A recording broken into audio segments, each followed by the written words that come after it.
Seja muito bem-vindo ao Blackout Podcast. Eu sou Jair Alexander. E eu sou Rayane Rodrigues. E hoje o convidado é Gilmar, que foi meu professor. Grande pessoa que admiro muito. Seja muito bem-vindo, Gilmar. Muito obrigado, Jair. Rayane, né? Isso. Muito obrigado. Agora, Gilmar, eu tenho curiosidade. Jair, aprontava muito trabalho na sala de aula? Não. Eu acho que eu comecei a dar trabalho na faculdade. Eu sou filho de professora, e mais que uma professora, minha mãe é sempre, até hoje, uma general, né? Então eu não poderia piar fora. Como aluno, esse fato de ser aluno da educação básica de maneira comportada veio justamente do medo das punições de minha mãe. Estudei com ela, de primeira a quarta série, em turmas muito seriadas. E minha mãe me colocava no caroço de milho na frente de todo mundo. Nenhum aluno dela, ela dava essas punições, mas a mim, e não era por nada, era simplesmente porque eu conversei na aula um pouquinho e ela se virou na hora que eu estava conversando.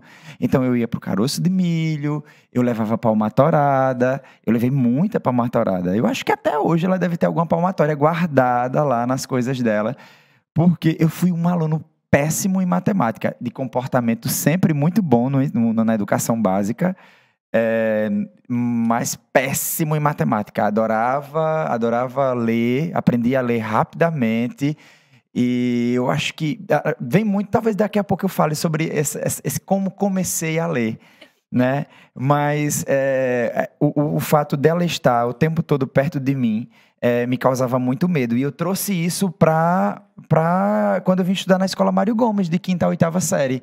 Né? Então eu tinha muito medo que ela não estava lá, mas ela poderia saber, porque todo mundo conhecia ela, toda professora. Qualquer coisa, vou falar com sua mãe.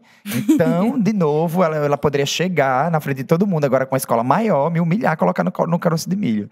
Né? Mas eu era um aluno super comportado, CDF. Agora, na faculdade, eu já me rebelei. Agora, que interessante, né? Porque a gente imagina que, como você sofreu tanto na escola e tal, e virar professor depois de tanto tempo, porque meio que não tinha uma versão, não, assim, tipo, a figura do professor. Tinha. Deixa eu lhe contar, então, né? Eu não quis ser professor, não queria mesmo. E não vem só desse contato com a minha mãe, de ver a minha mãe dar aula. Eu comecei, de fato, a dar aula aos 12 anos de idade. A primeira vez que eu assumi uma sala de aula, eu tinha 12 anos de idade. Eu era uma criança ainda. Né? E eu assumi a sala de aula porque minha mãe disse que estava com dor de cabeça e que eu fosse dar aula naquele dia. No outro dia, a dor de cabeça continuava. Né? Então, por algumas vezes, eu ia dar aula, né, com meus 12, 13, 14 anos, e aí chega o ensino médio. Eu terminei o ensino fundamental, vou para o ensino médio. O que é que eu quero fazer? Tudo menos ser professor. Né? Eu não queria não ser professor, mas minha mãe disse, você vai ter que ser professor, porque sou eu que compro suas coisas, então você vai ter que ser professor. E do tipo, você é pobre, quem é pobre tem que ser professor, porque senão não vai ser ninguém na vida. Porra. Ou vai, ou vai. Ei, na moral, eu tava dizendo antes de começar aqui a Gilmar que eu visitei a casa da mãe dele, não sabia que era a casa da mãe dele, durante o período eleitoral. E eu juro a você que eu não tive essa impressão de que ela era uma pessoa tão, assim, linha dura, rígida. Ela é geminiana, ela apresentou o outro lado, o outro gêmeo, o gêmeo anjinho. Não, mas quem vê, ela jamais vai imaginar, vai colocá-la num pedestal, dia 2, Santa Maria Madalena corre o risco de não sair na procissão. Mas ela é desse jeito, né? Então, eu fui ser professor, eu fui fazer o magistério no Carlos Gomes, odiando, né? Odiando. Eu tinha que ser, né? Ela que comprava minha roupa, ela que me controlava. Então, já vai eu, né? Quem diria, né?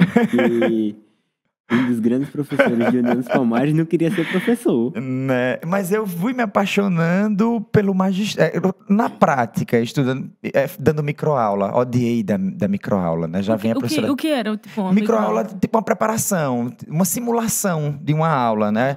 Minha professora Ceissa Dantas, maravilhosa, Ceissa, né? Aquela criatura super tranquila, me disse que eu ia dar aula sobre números pares e ímpares, não esqueço da minha microaula.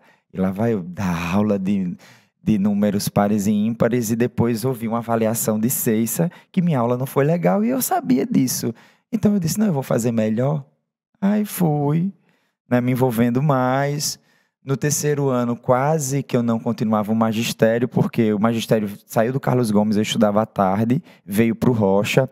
Para o Rocha não tinha transporte, né, que subisse a ladeira da Pindoba.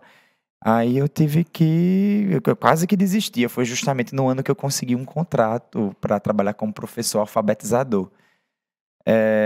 E justamente a paixão, a identificação, né, além de já estar sendo cultivada nas aulas do magistério com a professora Natalete, Ana Farias, Cleide Barros, Rosário, veio uma formação de preparação para esse momento de alfabetizar jovens e adultos, que era no programa Alfabetização Solidária. Aí essa formação foi pela UFAL, 2 semanas em Maceió. Esse momento de estar na UFAL me trouxe um encantamento pela educação, me trouxe um encantamento por Maceió, que eu não conhecia, mas Maceió eu conhecia de ouvir falar. Tudo, né, combinou para que eu tivesse um momento inesquecível. Essa formação no ano 2000, em Maceió, quando eu ia começar a fazer o terceiro ano, acendeu em mim aquele professor que foi sendo construído e que sou eu hoje. Interessante, né, velho? Uma pessoa serve até de inspiração, né? Veio da Pindoba, uma trajetória. Isso é interessante, porque sempre que as pessoas citam você e tal, falam, não, Gilmar, que Gilmar? Não, Gilmar da Pindoba. E assim, tem outros professores que também são da zona rural, mas assim, não tem tão atrelada a sua imagem A região. ser de sítio A ou B. Porque, inclusive, seu Instagram, né? É Gilmar. Bicho, por que atrelar tanto a sua imagem ao local que você nasceu e cresceu? Olha, esse gentílico veio na faculdade, né? Eu conheci uma pessoa que hoje é minha comadre, Missilene, e Missilene namorava com um rapaz chamado Gilmar. Aí ela disse, não, eu vou ter que separar, né? Porque eu gosto demais dos dois Gilmares, e aí eu preciso diferenciar um do outro. Gilmar esse vai ser da Pindoba, e Gilmar esse vai ser Gilmar Paixão, que é o sobrenome do Gilmar, hoje é esposo dela. E aí isso foi pegando na faculdade, Gilmar da Pindoba, e foi para além da faculdade. E eu fui aos poucos, na verdade, tomando a dimensão do que era aquele lugar para mim, do que aquele lugar contribuiu e contribui comigo. Então, aos poucos eu fui entendendo, fui me sentindo cada vez mais pertencente àquele lugar e hoje eu posso estar onde estiver. Eu sou da Pindoba, eu amo a Pindoba e é nela que meu coração vai sempre estar. Bonitinho, né, velho? Lembrou o Jefinho. Foi. A gente entrevistou um blogueiro lá de Barreiros, Pernambuco. E ele ficou muito conhecido na região dele. Eles passaram por um enchente também, que devastou a cidade. E ele começou a resgatar a história e tal, mostrar o que tinha de bom na cidade, não sei o que. Enfim. Tem esse mesmo carinho da cidade dele como você tem da sua terra, Pindoba. E hoje tu ainda tem muita ligação, ainda vai muito pra lá? Vou sim. E sinto falta quando eu não vou. Eu sempre senti que a Pindoba ela funciona como se fosse um carregador. Às vezes eu me sinto aquele celular que está no 5%. Eu acho que quem vai trazer aquela força, aquela vibração, aquela energia vai ser a Pindoba. Eu sinto muito isso. A pandemia me deixou muito agoniado, né? Porque eu fiquei realmente lá em Maceió, toda a pandemia, e eu sentia falta. Porque meu pai e minha mãe eu podia falar, mesmo não vendo, podia até ver, né, na chamada de vídeo, mas eu sentia falta do cheiro da Pindoba, eu sentia falta da ladeira, e aquela ladeira, sabe, ela tem um significado tão grande para mim, né, que eu preciso estar nela, mesmo que eu não suba ela, porque hoje a gente vai de moto, a gente vai de carro, a gente vai de tudo, mas o fato de estar subindo aquela ladeira de Seu Dunga, chegando na casa dos meus pais, eu acho que já vai começando a recarregar, né, e eu não preciso estar indo para lugar X, lugar Y, lá na Pindoba, para casa de sei quem, para casa de sei quem, para tal árvore, não, eu preciso estar lá. Lá é minha fonte de energia mesmo. Dá pra ver, o brilho. Falou da Pindoba, os olhos brilham. É, sim. E, Gilmar, teve alguma coisa durante sua jornada na educação que lhe chamou muito a atenção? Um escritor, um autor, enfim. Olha, na educação, muita coisa me chamou a atenção, mas, assim, em relação à educação e literatura, traz essas duas coisas, minhas duas paixões, minha vida, né? Educação e sala de aula. E a educação e a sala de aula, eu acho que a literatura junto com esse espaço, ela teve uma dimensão, sempre teve uma dimensão grande, né? A literatura, ela foi meu refúgio. Eu, filho único da zona rural, eu fui filho único até os 12 anos, né? Então, minha mãe super general, já perceberam, eu não poderia brincar com todos os meus primos, porque eu não poderia ser uma criança sem vergonha. Né? Então, aquela coisa, não, você não vai ser igual fulano, você não vai ser igual cicrano, então você não vai se juntar com ninguém. Minha mãe saía, eu corria, ia pra casa de todo mundo que ela dizia que não era pra ir. Ela já sabe disso? Ela às vezes me pegava e me dava pisa. Eu lembro, tem uma cena inesquecível. Eu criança, né? E mamãe foi lavar roupa no rio. Você vai ficar em casa. E mamãe sempre teve a mania de sair de casa e esquecer de alguma coisa. Ela esqueceu do sabão. Foi lavar a roupa, esqueceu do sabão e gritou. E eu atendi? Não. Ela foi, chegou em casa, eu não estava. Ela já imaginou que eu estivesse na casa da minha tia. Já foi com a tabiquinha e eu subi a ladeira apanhando, eu na frente e ela atrás, me batendo. E se correr, é pior, né? Né? Pois é. Aí sim, né? A minha solidão foi preenchida com os livros, né? Então eu fui uma criança que mexia nos livros, que lia livro adulto, livro de filosofia, de sociologia. Eu não sabia nem o que era aquilo que eu estava lendo, mas eu ia lendo, eu queria ler, eu já sabia ler, né? E aos poucos isso foi criando uma rotina em mim e eu fui criando referências dessa leitura.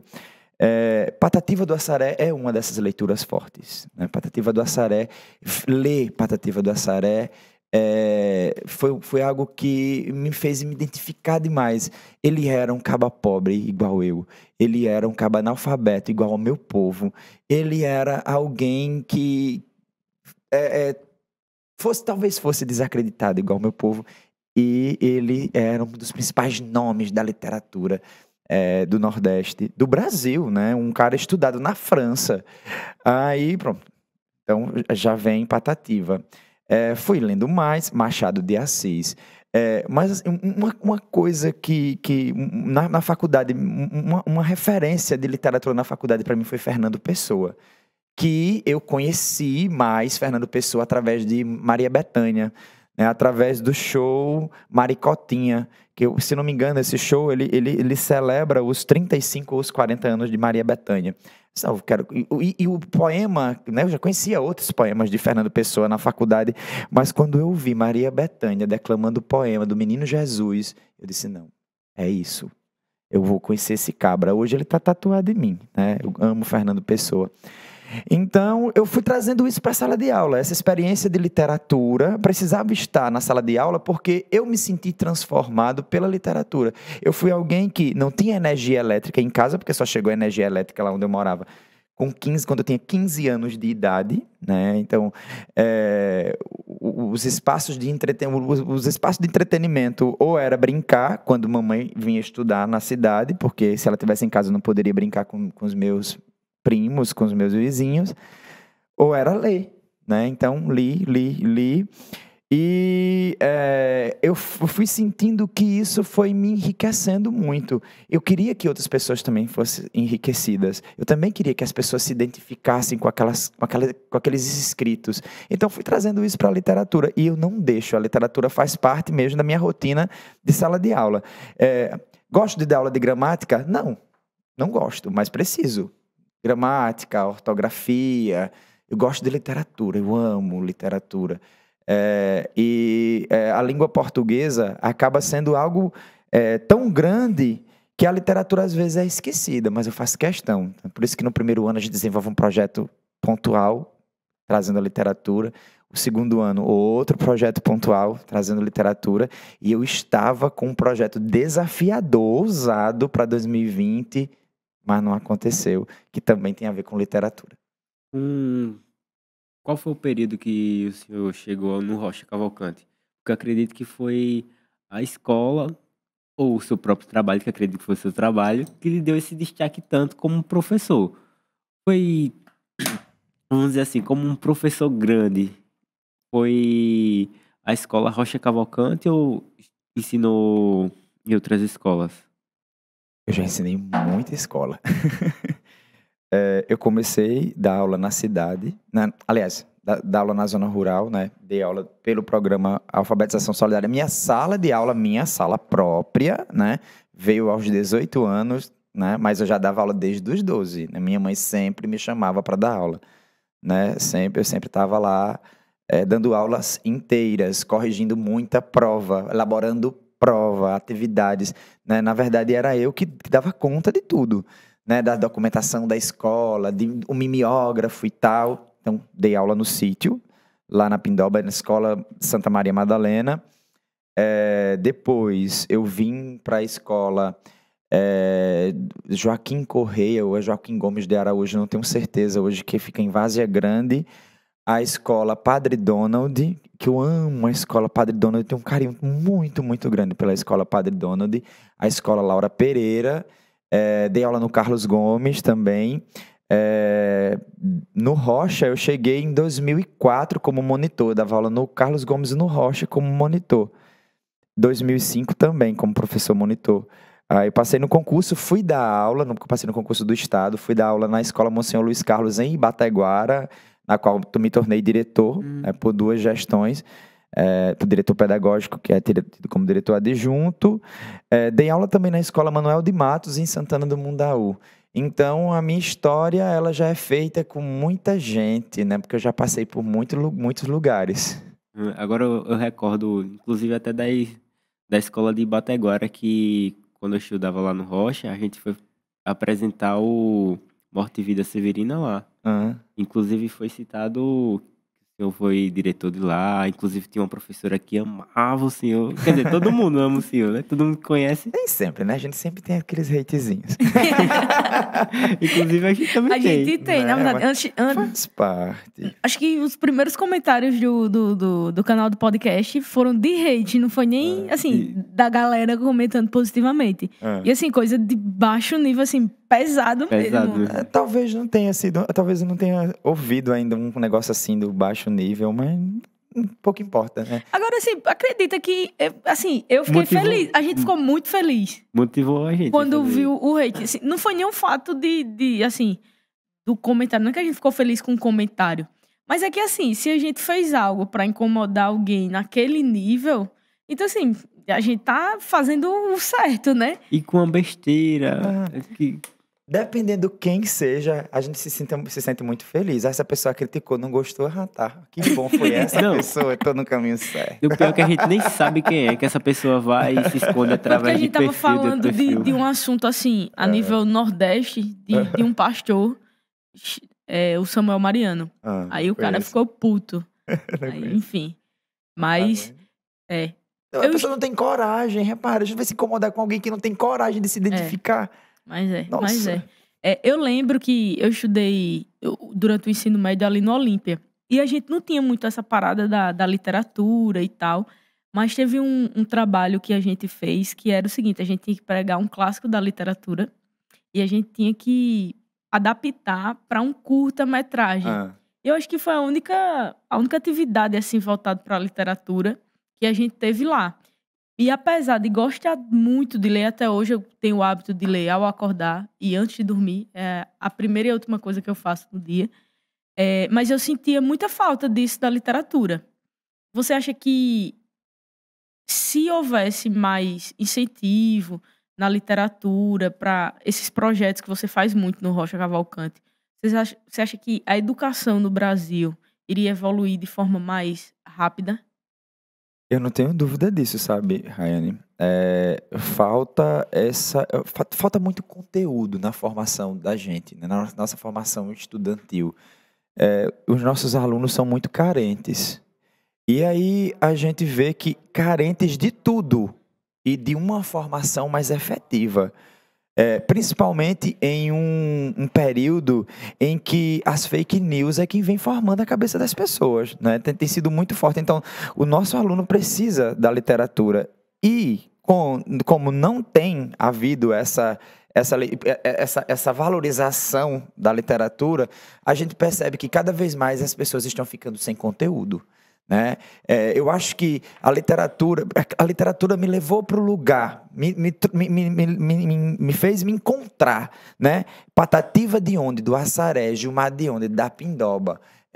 E você de onde? Você da fake news, você das mentiras que são espalhadas, você da desinformação, você dos directs, você do TikTok, você só disso, sabe? Eu acho que quando a gente lê, a gente amadurece muito e a gente não se permite a muita coisa. E falta isso na escola, né? Falta muito, muito isso.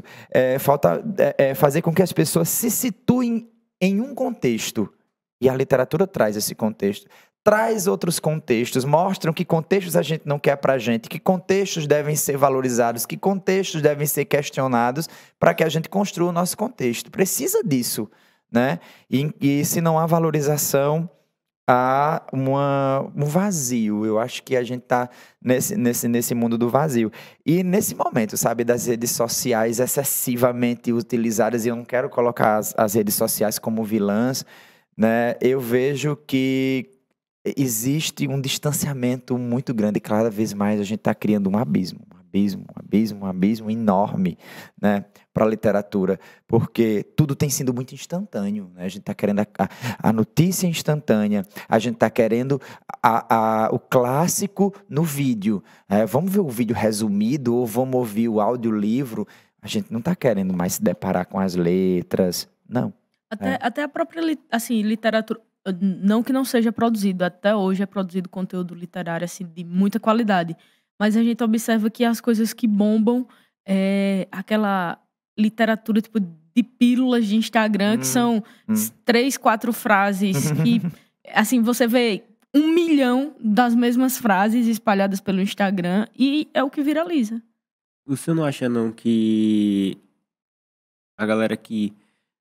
Quando eu falo assim, a galera generaliza a galera mesmo. Tipo, os professores em geral deveria fazer alguma forma para adaptar a literatura nos dias atuais. Tipo, meio que arrumar um jeito de implementar a literatura. Porque, querendo ou não, o mundo tá girando, tá mudando. E hoje em dia as informações, como o senhor falou, que é tudo hoje para ontem, para ontem. O ser humano hoje quer absorver o máximo de informação e o mais rápido possível. Daí a atualização do WhatsApp, para você escutar no 2.0, para você escutar rápido. Não é verdade? E, tipo, você não acha não que os professores deveriam, tipo, pegar essa ferramenta, vou chamar de ferramenta, a literatura, e adaptar ela de uma forma que se... Mais moderna? Mais moderna. É necessário demais, sabe, Raí? E eu quero falar de algumas coisas até chegar nesse gás que é preciso ter, que é preciso dar. Primeiro ponto, eu acho que a gente não tem que pensar que a literatura é só uma coisa que tem que ser da escola. A gente precisa pensar nisso também. Recai sobre nós a responsabilidade do mundo todo, né, enquanto professor. E a gente esquece que a família também tem um papel muito importante em tudo, né? Na formação do nosso aluno também. Então, de criança cria-se o hábito de não apresentar um livro para a criança. Né? Quais os pais, a gente observa, quais os pais que apresentam um livro? Quais os pais que dão um livro de presente para as crianças? Hoje em dia é um celular para ele. Né? E aí, até, né, eu vejo que tem gente que dá livro para as crianças e quando você tem que ler, meu filho. A criança cresce, mas a criança cresce não vendo o pai ler. Ela cresce vendo o pai seduzido pelo celular, seduzido pelas redes sociais. Então, se existe algo tão sedutor, que não é esse livro, porque meu pai não quer. Então, Crianças aprendem muito assim, né? pois Vendo, é, né? muito espelho, sabe? Né? Crianças se inspiram demais nos pais, né? O primeiro contato deles é de criança. Então, aí beleza, chega na escola, muitas vezes, eu tenho percebido, graças a Deus que tem mudado muito isso, mas eu tenho visto que nas escolas de educação infantil ainda vem a Branca de Neve, a Cinderela, né? Esses clássicos, esses contos de Grimm, que cria-se uma fantasia na cabeça das crianças que é necessário, mas que eu acho que precisa também é preciso apresentar o Chapeuzinho Vermelho, com certeza, né? Mas é preciso também trazer outras literaturas. Quanta coisa boa não existe por aí, né? A literatura nacional é incrível. A literatura infanto-juvenil da gente, do Brasil, é muito boa, gente. Muito, muito boa. Mas aí, beleza, a criança vê isso na educação infantil. Aí chega na escola, na educação infantil tem toda essa magia, vai para o fundamental menor. O que é que a criança vai ter de literatura no fundamental de menor? Nada. Porque a gente vê muito que é cobrado muito da gente, né? Vamos para o substantivo, para o adjetivo, para a oração, para isso, para aquilo. Mecaniza. E aí, se a criança um dia teve uma magia, ela vai morrendo aos poucos. Aí chega a gente no ensino médio, querendo que eles leiam Vidas Secas, né? Que é um livro dos clássicos, um dos mais simples. Mais simples, mais fácil, mas não estou desmerecendo de jeito nenhum, porque Vidas Secas Nossa Senhora, né? É um livro que mexe comigo até hoje. Então, como é que esse aluno vai ler Vidas Secas se ele não passou ainda pelo Pequeno Príncipe, né? Se ele não passou ainda pela Bolsa Amarela, né? Se ele não passou ainda por tanta coisa boa que tem na literatura. Parece que não houve um amadurecimento, né? Houve só aquela fase, abafou, morreu. E aí a gente vem para esse mundo da tecnologia. Os professores da gente estão preparados para para lidar com tecnologia, né? Para implementar, para adaptar, não estão. A prova disso é a pandemia, né? A pandemia veio, né, para sacudir, para chacoalhar a gente e dizer que existe um universo que a gente não está explorando em sala de aula. Eu estava muito acomodado. Eu achava que pegar o meu slide da minha aula era a coisa mais maravilhosa do mundo. Aí a pandemia disse, agora vai dar tua aula com teu slide. E aí eu tive que fazer o quê? Aprender outras coisas. Eu consegui aprender algumas coisas. Eu quebrei muita cabeça e aprendi algumas coisas. Mas não é todo mundo que tem essa facilidade, né? Não é todo professor que tem... O que é que a gente aprende? O que é que a gente aprende na faculdade disso? Nada de lidar com essa tecnologia. Pelo menos pode ser que aconteça hoje, né? Mas eu não aprendi a lidar com essas coisas. E aí tem muita gente que tem resistência. Já existe professor de português que tem resistência à literatura, né? Porque, como eu disse, a língua portuguesa é um universo, é a gramática, é a ortografia, é a produção de texto, é a leitura, é a interpretação, é tudo isso. Mas tem professor que prefere a gramática, é normal, tudo bem, né? É normal preferir a gramática, é normal preferir a ortografia. Então, tem gente que tem resistência à literatura, assim como tem gente que tem resistência a toda essa inovação. E aí, quando você fala de implementar, eu consegui, né? Através de podcast, montar radionovela com os alunos, né? Os alunos, estávamos distantes, né? Na pandemia, a gente não podia estar junto. Então, o que eu fiz? Vamos embora ler contos de Nelson Rodrigues, né? Vamos ler contos de Machado de Assis. Agora vamos transformar isso em podcast. Ficou massa, sabe? Muito bom, né? Eu tinha uma prima que ficava... hoje, qual vai ser a radionovela? Né? A gente pedia para que eles lessem, dividia em capítulos, cada um gravava um áudio em sua casa, umas 2 pessoas ficavam responsáveis por montar, colocar uma trilha sonora, colocar toda uma coisa, e com isso a gente fez um monte de radionovela. Eu consegui fazer, né, quebrando a cabeça, me aperreando, mas não é todo mundo que tem paciência e consegue aprender, né? Então é necessário, ou com podcast ou com o que for, mas não dá para ignorar a literatura, não. Eu fico imaginando aquele professor que nem slide sabe fazer.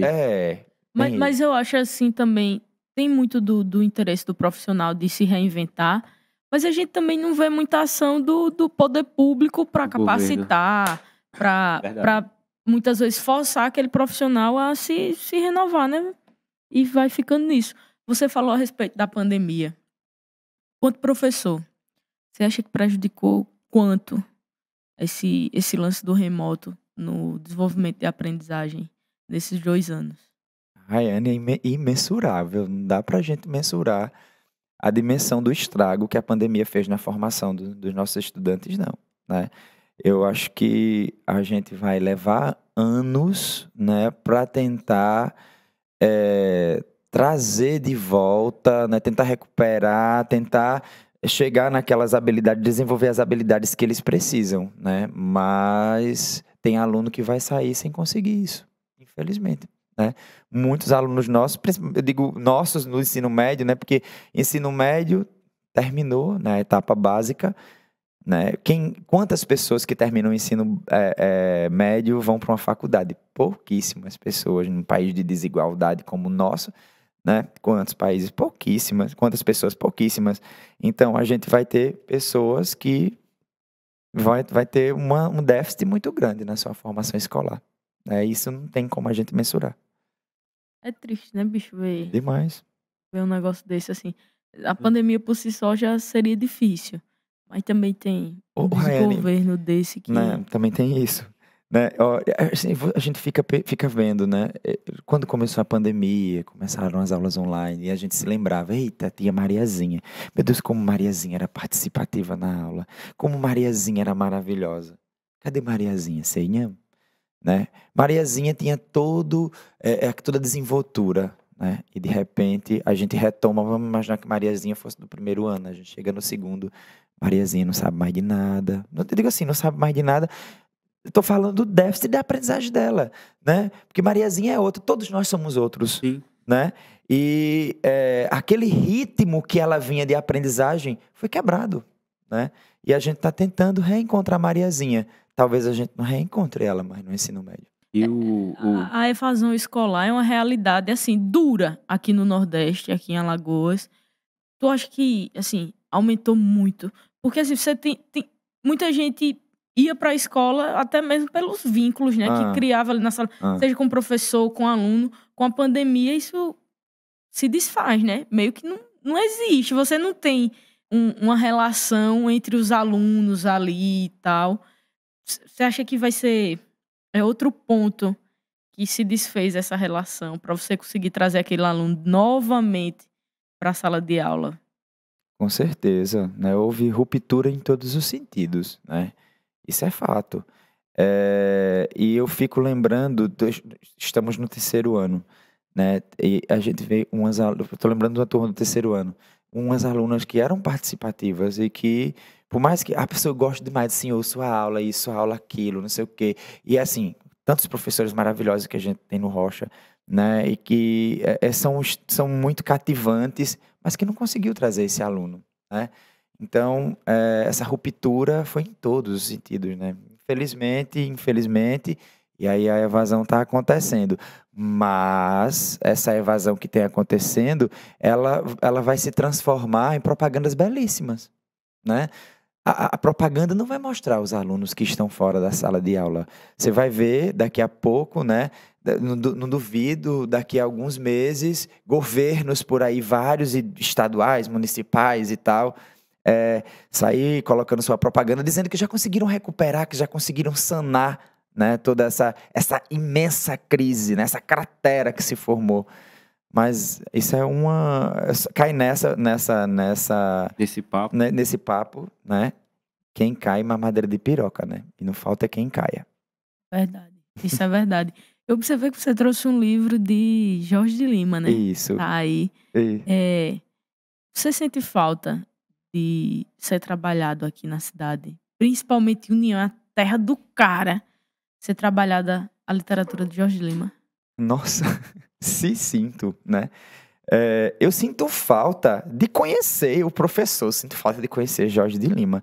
E eu me sinto muito mal, sabe, em ser uma dessas pessoas que invisibilizam Jorge de Lima, porque eu acabo também contribuindo para isso, né? Sou professor de língua portuguesa da terra do cara. E com isso, Rayane, eu falei de um projeto ousado. Eu vou falar, né, desse meu projeto ousado, qual era. Ele está, inclusive, registrado em cartório. Então, quem copiar... Segura aí o processo, saiba que vem o processo. Inclusive, fique à vontade para copiar, porque o processo vem. E eu estou precisando de dinheiro, gente. Por favor, copie. Porque professor trabalha muito e ganha pouco. Todo mundo já sabe, né? O nome do projeto se chamava Além das Linhas. Era um projeto que tentava... de uma maneira ousada, construir intercâmbio literário entre estados do Brasil. A ideia era de que nós trabalhássemos, aprendêssemos Jorge de Lima na escola. Era um projeto voltado aqui em União dos Palmares com Jorge de Lima. Eu propus a alguns professores do Brasil, a uma professora do Acre, a um professor do Rio Grande do Norte, a um professor do Pará, e uma professora de Minas Gerais, de nós desenvolvermos esse trabalho. Como seria? Cada um escolheria um nome da literatura, ou da sua terra, ou do que quisesse. Eu queria Jorge. E esse trabalho, né, durante o trabalho, nós faríamos o quê? Pesquisas, estudos e terminaríamos em uma produção. Antes da pandemia, né, eu já sonhava com aula online. Aula online. Porque a minha ideia era a seguinte, de que em algum momento eu, Gilmar, iria dar aula sobre Jorge de Lima para os meus alunos e iríamos transmitir isso pelo Instagram para que o aluno do Acre conhecesse Jorge de Lima, do Minas Gerais, de tudo, conhecesse Jorge de Lima. E ia ter um momento que a gente ia conhecer o escritor lá do Acre, que a professora do Acre escolheu. Então, faríamos nossos estudos, estaríamos estudiosos, desenvolveríamos pesquisa e o aluno terminaria produzindo, se eu não me engano, era um ensaio. Os alunos teriam que produzir um ensaio. E aí, o aluno que produzisse o melhor ensaio iria apresentar aquele ensaio lá no Acre.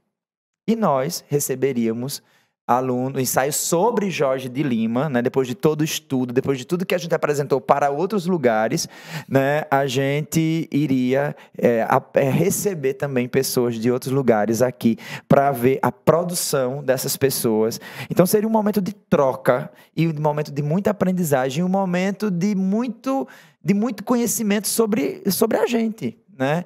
Porque Jorge de Lima, gente, é muito nosso, é muito nós. E eu estou conhecendo aos poucos esses Jorge, queria que meus alunos conhecessem, mas mais do que isso, eu queria que eles se sentissem pertencentes dessa terra de Jorge, dessa literatura de Jorge, e levasse para outras pessoas. Apesar de sermos palmarinos, não sei vocês, mas assim, a gente tem muito assim, uma distância, né, da figura de Jorge de Lima. Parece que é uma pessoa muito distante. Eu não digo distante em relação à lacuna temporal. É distante porque parece que ele nem é daqui. É como se fosse uma realidade totalmente diferente. Como se fosse... Às vezes eu acho que Machado de Assis é mais próximo da gente do que Jorge de Lima, bicho. Infelizmente, a gente tem essa sensação mesmo. E parece, né? Beleza, vamos trabalhar Jorge de Lima. A gente vê muito isso nas escolas. Vamos ter Jorge de Lima, bora. Vai ter o projeto, vai. O que a gente vai conhecer de Jorge de Lima? O acendedor de lampiões. Ah, que legal. O que mais? Vamos conhecer essa nega fulô. O que mais? Vamos conhecer Serra da Barriga. O que mais? Senhão. Morreu. Acabou Jorge de Lima. Né? E Jorge de Lima é só isso. E muitas vezes não se entende a dimensão desse acendedor de lampiões. Muitas vezes não se entende a dimensão dessa nega fulô e a dimensão dessa Serra da Barriga no poema de Jorge de Lima, né? É só, é um poema de Jorge de Lima que a gente precisa fazer, que a gente precisa decorar, que a gente precisa apresentar e acabou-se, sabe? Mas ninguém se aprofunda tanto. Falta isso, Eu lembro sabe? que o Rocha, inclusive, a gente fez uma gincana, que o senhor foi o líder da nossa sala, que a gente fez uma apresentação sobre Jorge de Lima. Que nós ficamos com o Jorge de Lima. Não sei se você Eu lembra, acho fez que um painel foi, eu não lembro rosa. exatamente agora. É porque é tanta coisa na minha cabeça. Não, Né? tipo, pelo menos assim, na época que eu estudava no Rocha, a gente falava muito de Jorge de Lima. Mas precisa Muito. mais, Jair, sabe? Eu acho que o máximo que a gente tem feito, a gente não tem conseguido ainda chegar na dimensão do cara. Sabe? Falta muito mais. Realmente, né? Leio, falo, trabalho. Inclusive, citava lá na aula, em várias aulas eu começava citando Jorge de Lima. Mas, assim, falta um aprofundamento, um entendimento desse Jorge. Parece que a gente vê. Porque, na verdade, se vende um Jorge muito complexo, né? Se vende um Jorge da fase parnasiana, né? Que é aquela fase clássica, aquela fase que ele se juntava aos ideais de Olavo Bilac, de Raimundo Correia, né? E o parnasianismo, que é essa fase clássica, essa fase. Eu acho que uma fase arrogante da literatura. Eu não gosto dessa fase.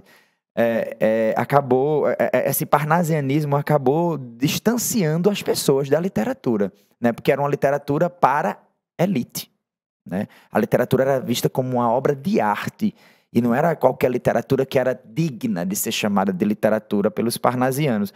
E aí Jorge de Lima, né, traz um pouco bebe um pouco dessa água do parnasianismo e parece que ele fica lá, mas ninguém entende desse Jorge de Lima que traz o mundo do menino impossível, né, desse Jorge de Lima que traz o cantar das lavadeiras do Rio, desse Jorge de Lima que traz o cantar do vaqueiro, a boia do vaqueiro, né? Ninguém traz. Aí Jorge fica nesse distanciamento e pronto. Mas ele é muito rico. E quando eu falo, né, parece que eu estou demonizando o parnasianismo, né, essa fase clássica, mas esse parnasianismo clássico demonstra a genialidade do Jorge de Lima, né? Demonstra isso. E essa genialidade do Jorge, muitas vezes, essa genialidade, esse momento clássico e tal dele, talvez faça com que na época ele fosse mal compreendido. Eu até estava lendo um dia desse umas críticas que a Maria Mariá fazia ao Jorge de Lima, né? Por conta dessa... parece que ela entendia o Jorge como distante da sua terra, né? Mas eu não vejo muito Jorge dessa... Ele tem, né, essa fase clássica, mais difícil, mais prolixa, né? Não sei se prolixo, mas é preciso mergulhar nos vários Jorges, porque Jorge é muito versátil. O nosso Jorge é incrível. Eu descobri uma vertente de Jorge de Lima que ele fazia fotocolagem, né? Sim, as Eu fanzines, achei né? fantástico, assim, bicho. E ele é um dos precursores, né, no Brasil Exatamente. dessa arte. Isso. Mas o senhor fez um projeto que, querendo ou não, movimentou a cidade, que foi o Boca da Noite. Muita gente, Que falta. muita gente tirava um tempinho do seu tempo para assistir as peças Isso. durante a semana. Como é que tá o Boca da Noite? Quais as pretensões dos próximos anos? Primeiro explica pra galera o que era o Boca da Noite, né? Gente, o Teatro Boca da Noite foi um projeto despretensioso que surgiu do trabalho de literatura, né? Olha, é sempre possível trabalhar literatura sem mandar apenas o aluno ler, tá? É possível. Inclusive, antes de seguir falar do Boca da Noite, eu lembro de Jair, né? Eu não lembro se ele acusou ou defendeu Capitu, mas eu lembro... Defendi. Jair Eu no e julgamento de Capitu. Eu e Lucas Né? contra a Raniele. Ixi, perdi feio.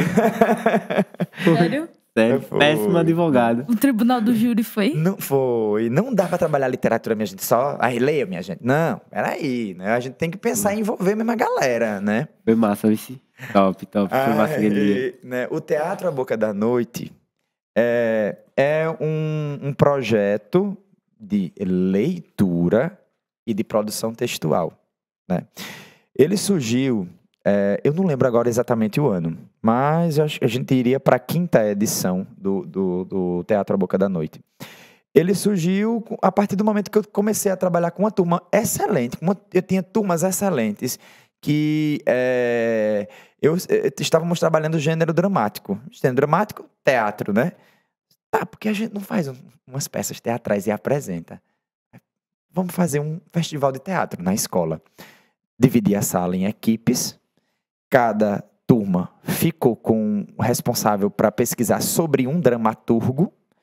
Não foi dramaturgo, na época foi só com dramaturgo, no primeiro, né? E aí os alunos ficaram de montar as peças de teatro e a gente deu um tempo, né, para que eles escolhessem a peça, montassem o roteiro, adaptassem, né, porque precisaria adaptar o roteiro e apresentar-se, né, criassem um cartaz e apresentar-se. A gente começou com o Santa e a Porca, de Ariano Suassuna. Foi um espetáculo. Gente, os nossos alunos são incríveis, sabe? E você diz assim, olha, você vai trazer um bolo. Gente, eles trazem uma delícia que não se chama nem bolo. Porque eu não esqueço dessa primeira apresentação do Teatro à Boca da Noite. E eles não só pensaram em fazer uma peça incrível, eles pensaram nos detalhes, eles fizeram uma entrada bonita, eles produziram numa parede, eles fizeram, eu esqueci o nome daquela arte que as pessoas tiram foto, um totem. Fizeram um totem para as pessoas tirarem foto. A primeira equipe, a segunda não quis ficar por baixo. A terceira também não. Então, né, com isso, o primeiro ano maravilhoso. Vamos para o segundo, bora. O segundo foi melhor ainda. E aí, né, como é que eu trabalho, que eu passei a trabalhar? Né? O primeiro ano foi muito jogado, vocês vão fazer. Montar uma peça de teatro. Aí eles diziam, professor, fazer trabalho para o senhor é muito chato. Então a gente vai ter que caprichar. Aí surgiu o Santa e a Porca bonito, muito bonito. Aí depois os que vieram, né? Quando foi no segundo ano, eu disse, não, vai ser assim. Vocês precisam ler. E a gente precisa conversar sobre o que vocês leram. E vamos fazer uma reflexão sobre isso e a gente vai montar o roteiro. E aí, maravilhoso, né? No segundo ano, a gente já teve, inclusive, nomes não só de dramaturgos. A gente fez uma montagem, duas montagens de peça baseada em música de Djavan, e a peça sobre Djavan, né, das músicas dele surgiu a peça Farinha Boa, é a que a mãe me manda lá de Alagoas. Eu lembro dessa peça. Né? Pra mim, a melhor música de Djavan. Você Farinha. perdeu de ver essa peça, Rai. Maravilhosa. E cantou todo mundo. Cantou.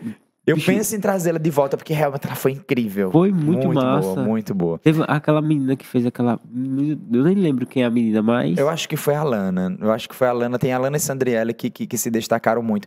E assim, sabe? Você não dizia que a Farinha Boa era uma peça de teatro amadora. A qualidade incrível. Qualidade incrível. E num dia que tudo deu errado, que choveu e que molhou o espaço que eles iriam se apresentar. Aí a gente, no mesmo ano, pegou Chico Buarque e fez o Circo Místico, que foi maravilhoso. Eu lembro de Calígena cantando e me emociono, né, de lembrar de Calígena cantando, que ficou marcado na minha memória. Além de Calígena cantar, toda a construção da peça foi lindo demais. O terceiro ano, eu já disse, vai ser assim.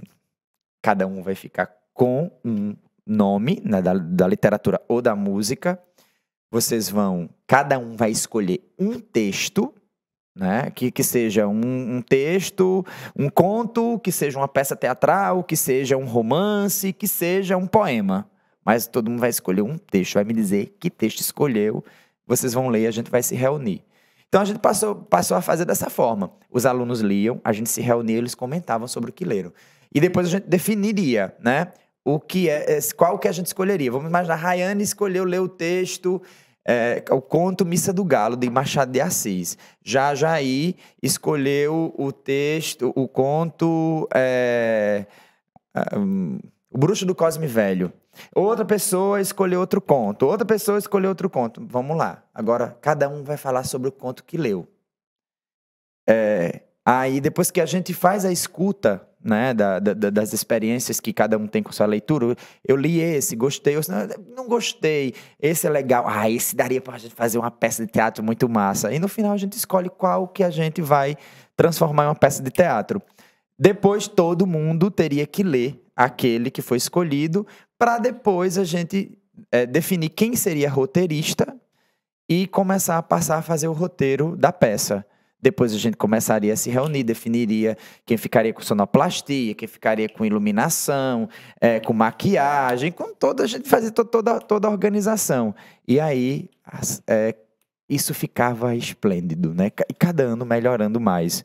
Cada ano assim impactando. Cada ano a gente estava, na verdade, num trabalho de formação de plateia, sabe? Uhum. Porque eu saía na rua, às vezes eu não conhecia as pessoas. Vai ter Boca da Noite esse ano? Vai ter Boca da Noite? Vai sim. Né? Então, o projeto Boca da Noite é isso, é um projeto de leitura e produção textual que sai desse espaço apenas de uma leitura, de uma produção e ganha outros ares, né? Ganha uma outra proposta textual que é a peça de teatro e que traz a família, que traz a comunidade para a escola para assistir às peças de teatro. Teve um ano que eu fui assistir o Boca da Noite, inclusive foi no que tu se apresentou. Eu? Foi. Mas ele não fez não fez parte do Boca da Noite. Eu apresentei Vida, Morte e Vida Severina. Mas eu apresentei no Boca da Noite. Foi. Era na época que Tiaguinho já ele participava da sonoplastia. Foi como... Tiago ficou com o Circo Místico. Foi. Não, mas aí ele não fazia parte também do Mocambo? Isso. Então, a gente passou a ouvir alunos que diziam, eu quero estudar no Rocha porque eu quero fazer o teatro. Era muito, muito comum ouvir isso. Era. Né? E aí veio a pandemia em 2020. Aí a gente tem alunos que dizem assim, eu vim pro Rocha para fazer o teatro e não vou fazer. Né? Porque não deu pra gente fazer em 2020, não dá pra gente fazer em 2021. Né? A gente tá pensando em fazer um alto de Natal, alguma coisa assim, né? Mas não com aquela dimensão do Teatro Boca da Noite. Para vocês terem uma noção, gente, eram 2 semanas de peça teatral. Todo dia tinha peças diferentes. Né? Eu enlouquecia trabalhando, porque eu precisava ler o que os meninos estavam produzindo. Eu precisava acompanhar os ensaios. Eu precisava estar atento a tudo que ia acontecer. Né? Porque eu sabia que estaria ali a família, inclusive não só a família, passou a vir gente de outras escolas, né? A gente já recebeu alunos, turmas de escola de Branquinha, turmas de escola de São José da Laje, de Bateguara, do Cavaco, da Pindoba, né? A gente passou a receber outro público para cá, né? Então a coisa tem tomado uma dimensão muito grande, muito, muito grande, e eu pretendo voltar. Não sei se em 2022, eu não me arrisco a dizer quando, mas é preciso voltar. É preciso fazer esses alunos mergulharem na literatura. É uma estratégia, percebe? Né? De que o aluno sabe que, inclusive eu sou muito chato, todo mundo me conhece. Quem é que vai fazer a peça teatral? Quem é que vai estar no grupo? Quem leu. Quem não leu não vai fazer parte. Porque ele precisa preencher um formulário em que eu pergunto detalhes da obra que se ele não leu, ele não vai saber. Né? Então, não leu, tá fora. Simples, né? Simples. Então, não leu, tá fora. E aí, a gente vai construindo as equipes. Algumas equipes conseguem dar um show de apresentação, outras nem tanto, o que é normal. A gente sabe que não está trabalhando com atores, a gente sabe que existe muitas e muitas limitações. Muita gente, né? Mas que é algo que faz um diferencial na vida de nosso aluno, faz. Muito grande. Né? E eu lembro de alguns alunos que você chega na sala de aula, eles não dizem, você diz bom dia, eles não respondem, caladíssimos. Você pede para apresentar um trabalho, apresenta, beleza, pede para fazer o que for, faz. Você não dá um conto por aquele aluno porque acha que ele só faz aquilo que é obrigação. Isso, pronto. Mas quando aquele aluno chega naquele palco, ele se transforma. Sabe? Muitas histórias desse tipo. Sim. Muitas histórias que você olha assim, sabe? Você não diz. Você não diz que e aquele aluno vai conseguir dar conta daquele papel, e ele faz muito mais do que isso, muito, muito, muito mais do que isso. Até os próprios alunos ficam besta com outros alunos, tipo, aquele rapaz é assim, aquela menina é assim, tipo, se isso. surpreende. E traz uma emoção que dá vontade de você também fazer aquilo. É mágico, é mágico. Eu lembrei agora que eu fui convidada para ir dar uma espécie de oficina lá no Rocha de audiovisual. Eu não lembro se era do Boca da Mata, se era alguma Olimpíada... Boca da Noite, Mata. Acho que foi da Olimpíada de Língua Portuguesa, que tem a categoria documentário. Eu fui dar um curso, uma mini oficina lá de audiovisual e tal pra galera. Agora a gente observa sempre esse tipo de ação no Rocha, né?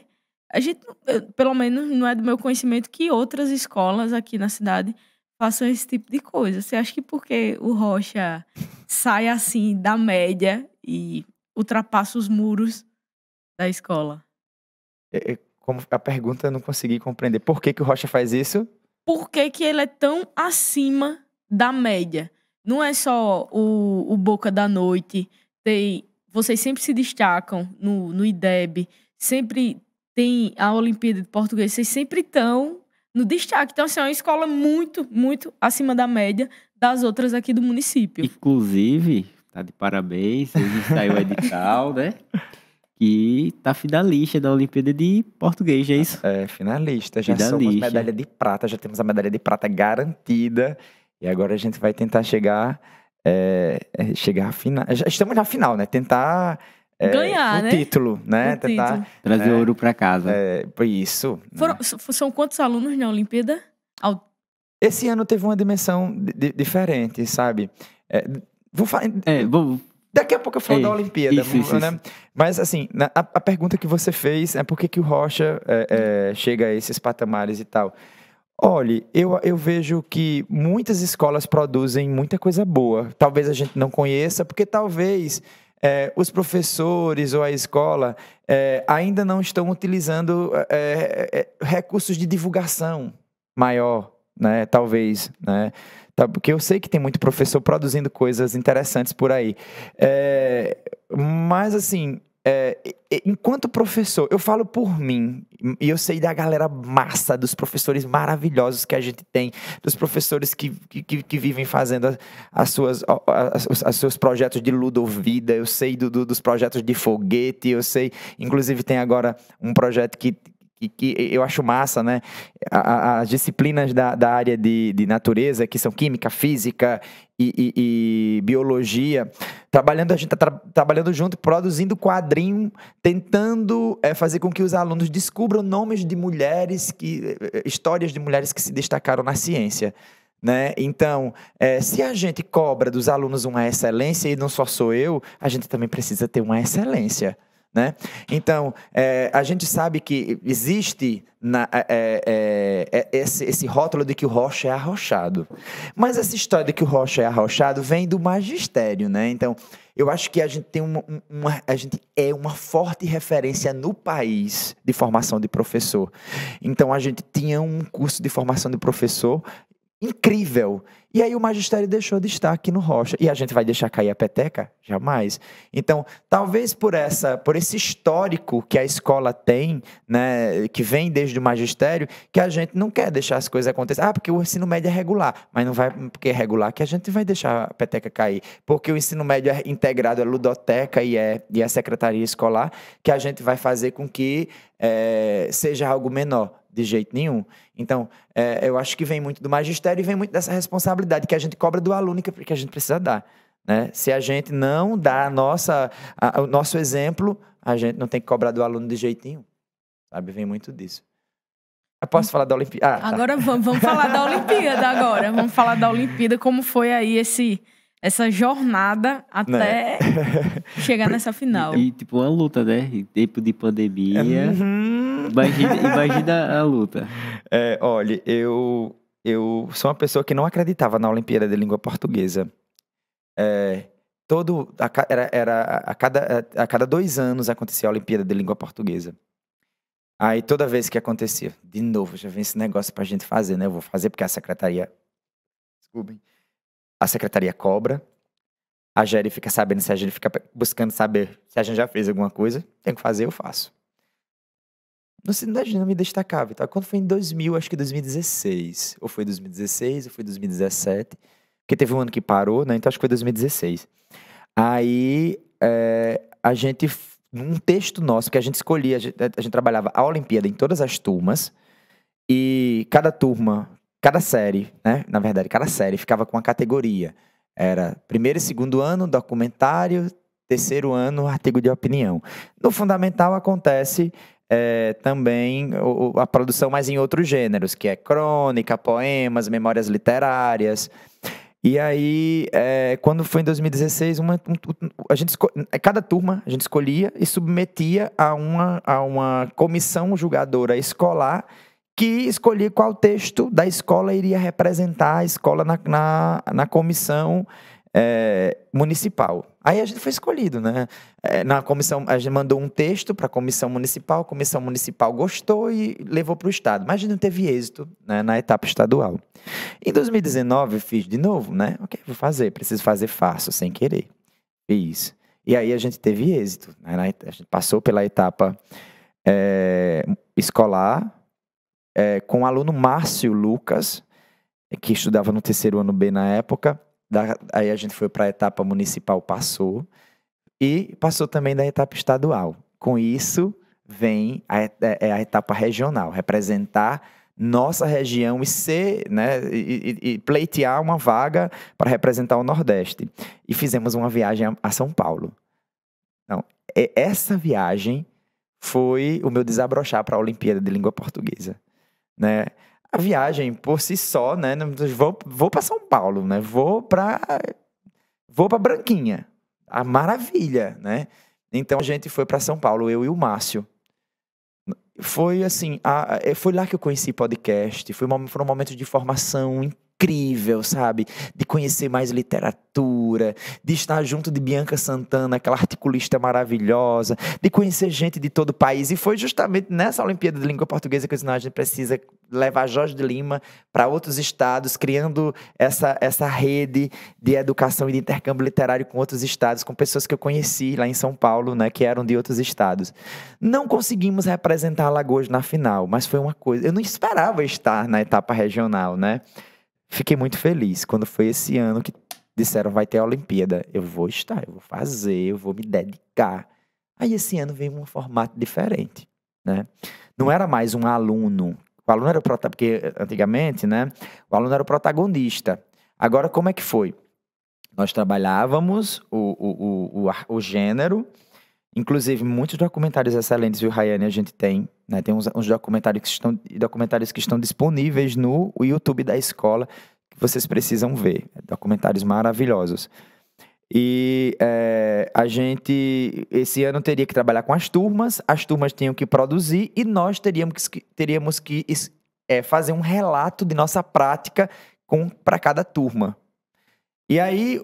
Aqui no Rocha, a comissão julgadora iria escolher qual relato que nós fizemos seria o relato escolhido para representar a escola.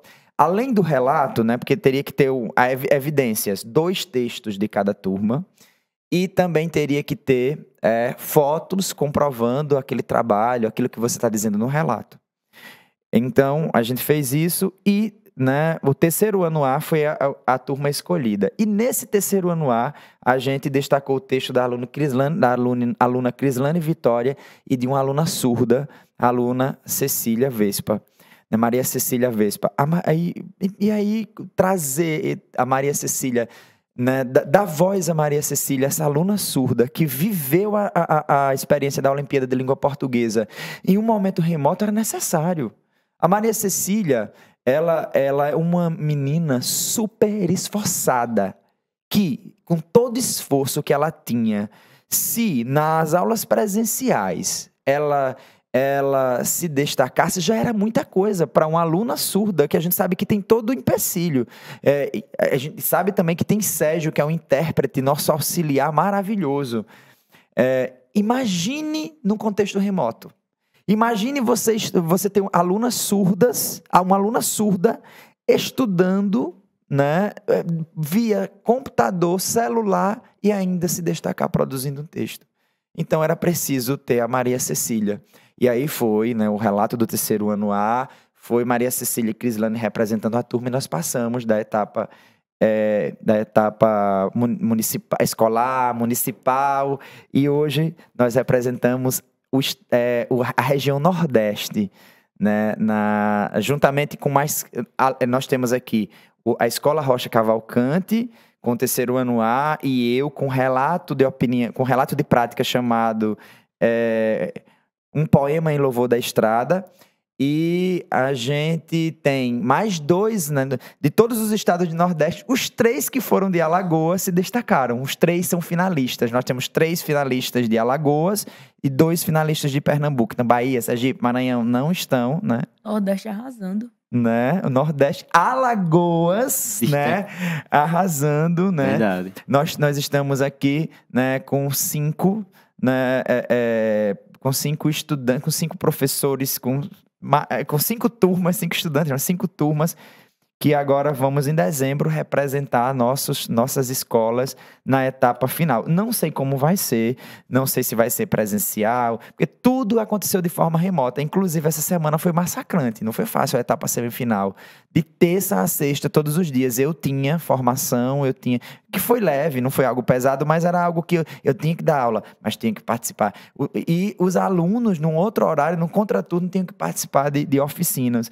Né? Então, de terça a sexta, pesou. Mas estamos nós, felicíssimos. Agora, vocês podem ganhar 2 medalhas, é? Uma medalha da aluna e uma medalha do seu texto, é? Olha, eu não sei como é que... Porque a proposta era a turma e o professor. Então, deveria ter... Eu não sei se eles vão premiar dessa forma, né? Deveria ter medalha de ouro ou medalha de prata, ou, né? Já somos prata, né? Porque já o mínimo que pode acontecer pra gente é medalha de prata. Então era para todos os alunos da turma terem medalha de prata e o professor, né? Ah, entendi. É o conjunto, então, que vai definir... Isso. Massa, Bicho, né? eu fico muito feliz, bicho. Eu também. Porque a gente sabe a realidade, as dificuldades que a gente tem aqui. Então, assim, para competir com outras escolas que tem uma estrutura que demanda, assim, muito. Bicho, eu fico feliz quando o União se destaca assim. Pode ser qualquer coisa, seja de bolinha de gude, eu fico feliz. A gente é tão carente, Jair. Eu fico tão feliz, Não, né? União dos Muito carente e, ao Palmares. mesmo tempo, é destaque em muitas coisas. Em muitas A coisas. gente dá murro em ponta de faca o tempo todo, né? Eu tava vendo ontem, acho que o prefeito postou um rapaz que se destacou no jiu-jitsu. Que massa, sabe? Que massa. E a gente não sabe Campeão desse brasileiro. nome, sabe? Lucas Chicota, inclusive eu quero mandar um abraço pra ele. Nossa, que massa, né? Que coisa boa. E a gente faz isso sem muito apoio, Verdade. sabe? Eu tive o apoio, eu tenho o apoio da escola. Minha gente, eu sou apaixonado escancaradamente pela Escola Rocha Cavalcante, porque é uma escola que mergulha nas minhas doidices. Eu digo assim, a diretora diz, pode. Sabe? Não é aquela coisa que fica, olha, você precisa fazer assim, ó, com todos aqueles medos. Não, eu tenho liberdade, sabe? E eu acho que isso é primordial. Eu tenho colegas professores de outros estados e de outros lugares que ficam, Gilmar, como é que tu faz isso? Como é que tu consegue isso? Olha, a escola vai dar um jeito, arruma o dinheiro e a gente faz. Tu né? consegue se ver fora do Rocha, dando aula em outra escola? Não me vejo. Eu amo a escola Rocha Cavalcante demais. Eu acho que a Rocha é a minha segunda pindoba. Mas olha só, já que eu estava falando da Olimpíada de Língua Portuguesa esse ano todo esse contexto, deixa eu falar um pouco da trajetória desse ano, né? Porque chegou fevereiro, né? E acho que janeiro, fevereiro, algumas pessoas, alguns professores começaram a dizer, olha, vai ter Olimpíada esse ano. Oxi, né? Remoto, de forma remota, vai não. Aí vai, confirmado. Minha reclamação do mundo todo, porque eu sou reclamão, né? Não sei se o povo é doido, não sei como é que inventa de fazer um negócio desse no momento que a gente não tem os alunos todos com a gente. Esse povo não tem noção da sala de aula, que não sei o quê. E ao mesmo tempo, eu ficava, meu Deus. Né? Ao mesmo tempo que a gente não tinha nem começado o ano letivo 2021, eu ficava pensando o que é que eu vou fazer para chamar os alunos para assistir minhas aulas de forma remota. Sei mais nem o que é que eu vou fazer. Eu já pintei o set, já teve rádio novela, já teve tudo, eu vou fazer o que agora? Né? Não sei mais nem o que eu vou fazer. Aí vem a Olimpíada, aí vem essa doidice dessa Olimpíada nesse momento. Até que eu me sentei, disse, não, vou fazer. E eu vou fazer da melhor forma. Eu não cobro que o aluno faça o melhor trabalho, eu vou fazer da melhor forma. Então, como é que a gente vai fazer? Vai chamar o aluno. Como é que o aluno vai participar? Vamos embora fazer com que ele já comece a pesquisar sobre União, produzir vídeo, produza texto e vamos fazer uma live de abertura da Olimpíada de Língua Portuguesa pelo Instagram da escola. Agora, eu sou muito doido, né? Do tipo, vamos fazer uma live. Tu sabe, Gilmar, fazer uma live? Não. Vão abusar os outros, né? Vamos chorar quando não dá certo, porque teve um momento que a gente programou e não deu certo, e eu fiquei chorando, fiquei triste, fiquei abusado. Mas bora, vamos fazer uma live. Mas vamos fazer uma live, vamos trazer Sérgio Rogério para falar, porque o tema da Olimpíada de Língua Portuguesa é o lugar onde vivo. Olha só que maravilha, sabe? Não, eu percebi, né, quando eu comecei a dizer assim, eu preciso trabalhar a Olimpíada de Língua Portuguesa, porque a Olimpíada de Língua Portuguesa vai fazer com que o aluno fale dele mesmo, fale do lugar dele. E talvez isso seja atrativo para ele, né? Então, falar da gente é coisa fácil. Vamos fazer isso. Mas vamos trazer esse aluno, vamos usar... Porque os alunos têm Instagram hoje, então vamos fazer uma live no Instagram, vamos divulgar do que eles já produziram sobre o lugar deles e vamos chamar para participação da Olimpíada e vamos chamar Sérgio Rogério para conversar sobre o lugar que a gente vive. Foi massa. Inclusive, atendemos professores de outras cidades, né? Outros professores, eu quero ver como é que é isso. Fizemos a live e começamos a trabalhar em sala virtual, né? Fazer na sala virtual e aí trabalhar artigo de opinião, produzir conteúdo para que esses estudantes tivessem posicionamento sobre situações do lugar em que vivem. E aí, eu trabalhei com um podcast ano passado, né? O podcast que se chama Rádio Rocha, foi premiado, inclusive, né? Nós ganhamos o prêmio Gestão, a escola que representou na etapa regional Alagoas, né? O primeiro lugar no prêmio Gestão. Todas as turmas da escola hoje tem ar-condicionado, que é fruto desse prêmio que a gente recebeu, né, por conta do podcast. Né? E aí, vamos usar esse podcast. E esse podcast eu produzia e botava o link nos grupos de WhatsApp e transformava ele num videozinho e colocava no Instagram da escola. Inclusive, todos eles estão no Instagram da escola. Todos os podcasts que foram produzidos. Cada podcast trazia a contribuição de alguém daqui do município falando sobre uma temática. Então, a gente tem Sérgio Rogério falando sobre Jorge de Lima, a gente tem professor Arthur falando sobre o protagonismo negro, a gente tem Edivaldo Lima falando sobre o Rio Mundaú, a gente tem professor Lindenberg falando sobre a configuração urbana de União dos Palmares a partir das enchentes, e outras temáticas que eram temas que eu chamava sempre alguém, porque eu percebi que não dava para fazer a Olimpíada de Língua Portuguesa sozinho, eu precisava de muitas mãos e de muitos corações, e aí fui chamando, cada dia era um podcast diferente, e cada podcast desse era um posicionamento que o aluno poderia criar, escolher uma temática dessa e fazer seu artigo de opinião. Então, vamos embora divulgar esses podcasts na turma e no Instagram.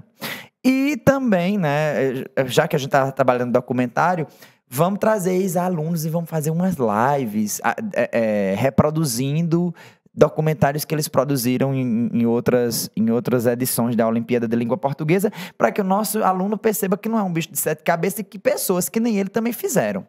Assim a gente fez. E as coisas estavam acontecendo. Chegava mais um aluno na live, chegava mais 2, chegava mais 3 e assim ia.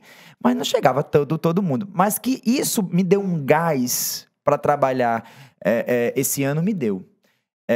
Aí vimos que precisava chegar mais alguém. O que foi que eu inventei? Vamos botar uma banca na feira. A gente precisa botar uma banca na feira. União dos Palmares é uma cidade muito comercial. Todo mundo vem para essa feira. Então vai ter uma banca da feira lá na estação, que vai passar a mãe, vai passar o pai, vai passar o aluno e a gente vai falar da Olimpíada de Língua Portuguesa, a gente vai entregar a atividade para ele responder, a gente vai chamá-lo a participar, a gente vai devolver a atividade que eles já responderam e que a gente corrigiu, a gente vai também doar livro, doar CD, doar DVD, emprestar essas coisas, porque se o aluno vai produzir texto, ele precisa ler. Então vamos doar livro, vamos emprestar livro, né? E assim a gente fez, né, para tentar também chegar perto desse aluno que não estava participando das lives, né? E uma outra estratégia que a gente utilizou foi de premiar essas produções, né? Então a gente escolheu um artigo de opinião de cada turma, um documentário de cada turma, e a gente fez uma espécie de Oscar da Olimpíada de Língua Portuguesa para estimular mais ainda, né? Para os alunos ganharem medalhas, para os alunos, inclusive, ganharem pizza, né? Que é mais um estímulo, né? E assim aconteceu a Olimpíada de Língua Portuguesa. Eu fiz um relato, eu sou apaixonado pelo meu relato de prática, que foi escolhido como finalista. Menino, que rolê pra chegar até a Olimpíada, viu? Menino. Ei, Mas assim, ser professor não é fácil, não. não é fácil, não. Agora, essa ideia do podcast, foi ideia sua ou você viu em algum outro local e... Olha, eu aprendi podcast, eu conheci podcast. Não, mas assim, nesse formato de radionovela e tal, aplicado pra sala de aula, você já tinha visto em algum canto? Não, Pegou em referência. nenhum lugar. Então, pessoal, esse daí também tá patenteado, viu? Se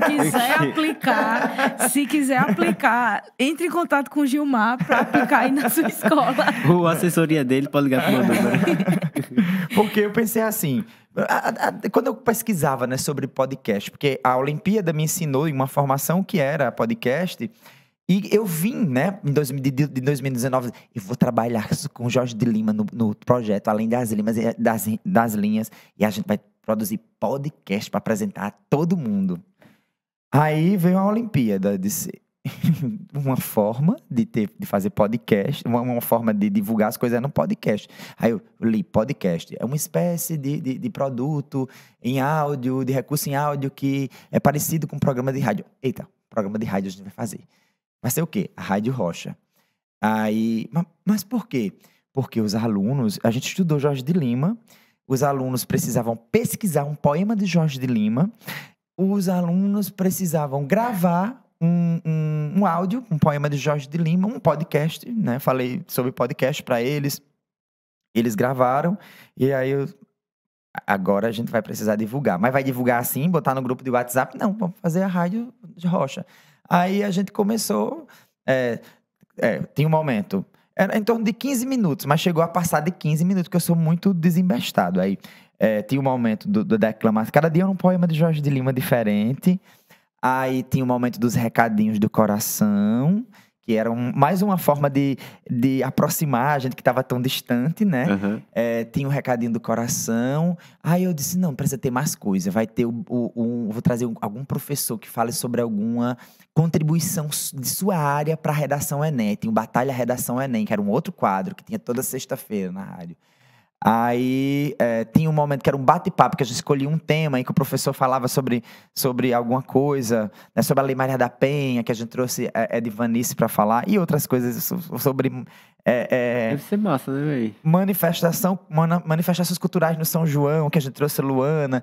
E aí também tem a música, né? Era um espaço de música, né? A gente começou... Eu acho que a coisa que mais chamou a atenção foi a música. A gente começou... trazendo que a gente é muito carente de música, carente de divulgação de música boa, porque não falta música boa. Não falta, né? Infelizmente, parece que o trabalho das rádios de hoje é de desgraçar as músicas. Mas não falta música boa. Aí a gente começou com Sintonia, que é uma música de Moraes Moreira, né, fazendo referência, homenageando Moraes Moreira, que tinha falecido recentemente. A gente começou, o primeiro programa teve a música de Moraes Moreira, com aquela música, escuta essa canção, que é pra tocar no rádio do teu coração. Menina, eu vi muitos elogios. Meu Deus, essa música é linda. Aí o aluno ouvia, gostou da música que não conhecia, mostrava a avó, mostrava a mãe. Eu sei que tem um momento que tinha mãe pedindo música. Eu sei que tinha um momento que mãe mandava vídeo dançando, ouvindo a Rádio Rocha.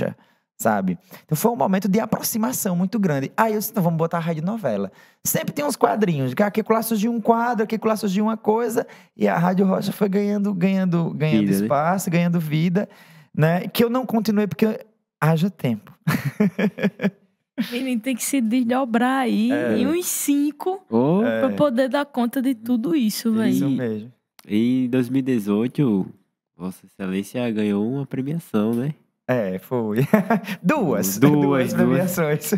Foi o servidor de destaque, é isso? Sim. Com a medalha de Silvio, se eu não me engano. Medalha Silvio foi o servidor de destaque, que é uma premiação da Secretaria de Educação, e a medalha Silvio Viana, que é uma espécie de Oscar do funcionalismo público estadual. Eu estive entre os 10. Como é que funciona para o professor que esteja assistindo esse podcast? Queira chegar para ganhar essa premiação Pra também. participar, a pessoa se inscreve ou eles que Não. selecionam? Como é que funciona? Não. Olha, aqui no Rocha, nós temos uma prática muito democrática de apresentação de um nome. Todo ano acontece essa premiação. E todo ano, aqui no Rocha acontece dessa forma. Nós, funcionários, nós e os funcionários, elegemos uma pessoa que vai representar a escola. A gente vota. Entendi. E aí, a escola vai... Isso é uma prática nossa. Mas o que eu percebo? Tem escola que não faz isso. A direção é quem precisa conduzir essa escolha. O que muita escola faz? A direção se indica. É muito comum isso acontecer. De o diretor se indicar. Né? Então, aqui não. Inclusive, esse ano, o Cidinha disse, olha, minha gente, vocês podem votar em quem quiser, menos na direção. Né? E aí, né, a gente passa... que escreve, né? A gente faz uma justificativa. Na verdade, a escola, né? Porque do nada eu soube. Você foi indicado como servidor de destaque. Você vai ganhar a premiação de servidor de destaque. E você também vai ganhar a medalha Silvio Viana. Eu soube porque houve essa escolha do nome pelos meus colegas. Houve a apresentação de uma justificativa por que me escolher. Houve a apreciação da Geri, que apresentou para a SEDUC um nome. E a SEDUC que escolheu o meu... na época foram 3 professores... Não, foram 2 professores, uma diretora que é professora também, e um agente administrativo. Foram 4 da educação. Né? E esse ano eu fui escolhido também. Né? A escola me escolheu de novo. Eu acho que não vai rolar, não vou passar das fases, porque nem sei se vai ter esse ano, né, como dos outros anos, porque eu nunca vi um repeteco de pessoas homenageadas. Mas eu me sinto muito, muito, muito feliz de minha comunidade me escolher, sabe? Muito, muito, muito feliz mesmo. Tá vendo, pessoal? A hora no instante passa. A gente já tá chegando no final de mais um episódio do podcast. Queria agradecer demais da conta a participação do Gilmar. Além dessa correria toda da vida dele, de fazer um podcast, de dar aula, rádio novela, ainda veio pro podcast da gente. Então, Gilmar, muito, muito obrigada mesmo por você ter participado. Papo incrível hoje sobre literatura, que confesso que é uma parte de mim que eu tô um pouquinho distante.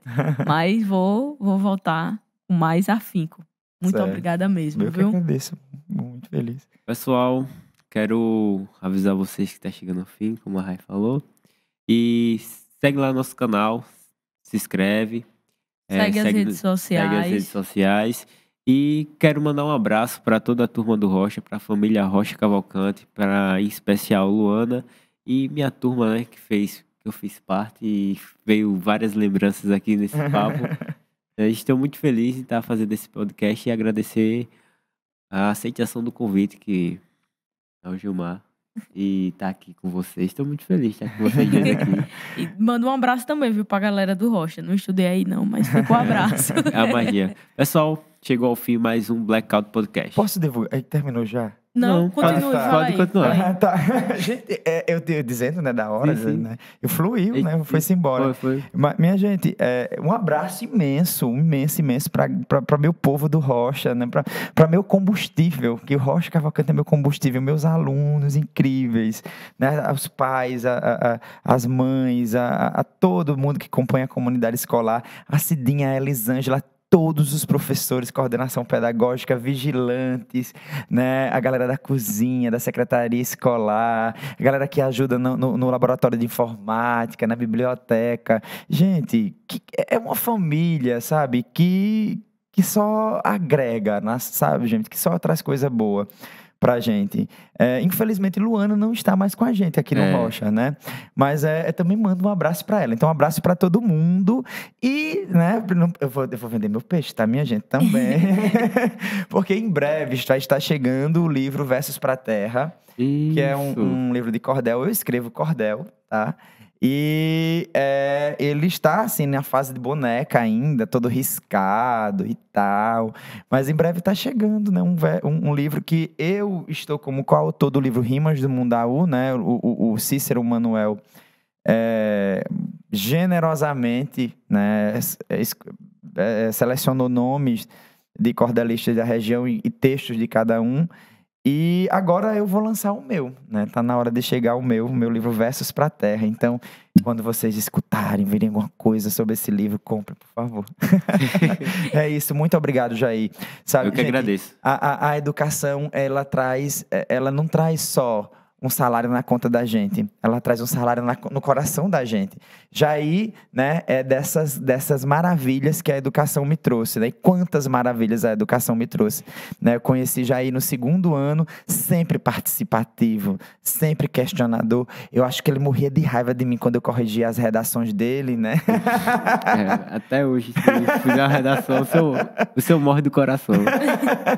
Né? Mas foi alguém que eu trouxe para minha vida, assim como muita gente trago para minha vida, né? Muitos laços são amarrados e são fortalecidos ao longo da minha vida. Então, muito obrigado, Jair, muito obrigado, Rayane, tá? Foi muito, muito bom. Num dia de sexta-feira, com todo o cansaço, eu tô aqui sorrindo e feliz, é maravilhoso.